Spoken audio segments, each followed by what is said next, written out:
పేదవాళ్ళకు భోజనం చెప్పి పెట్టే అన్న క్యాంటీన్ ని పొట్టన పెట్టుకున్నారు.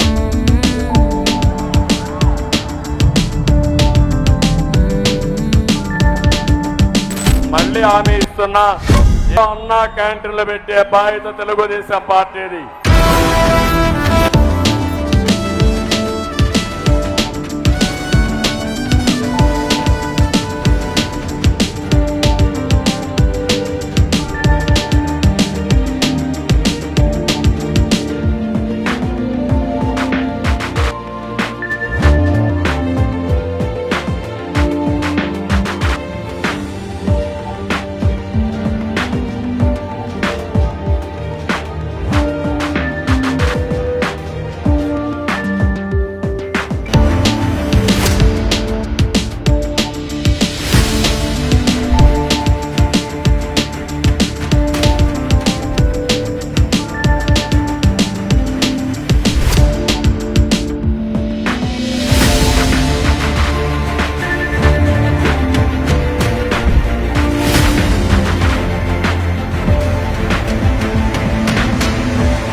పేదవాళ్ళకి మాత్రం భోజనం మాత్రం దొరికేది, నిరుపేదలు మాత్రం అంటే బాగుపడ్డారు. అది అన్న వస్త్రాలు మాత్రం లోపల లేకుండా అవుతుంది. చాలు అండి, అది అన్నం అంటే చాలు కదండి. అన్నం పరబ్రహ్మ స్వరూపినండి.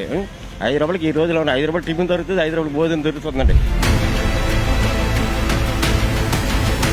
ఎక్కడ బతుకుతామో తెలియదు, ఎక్కడ పనికి వెళ్తామో తెలియదు. పొద్దున్న టిఫిన్ 5 రూపాయలు, మధ్యాహ్నం భోజనం 5 రూపాయలు, రాత్రికి 5 రూపాయలు భోజనం.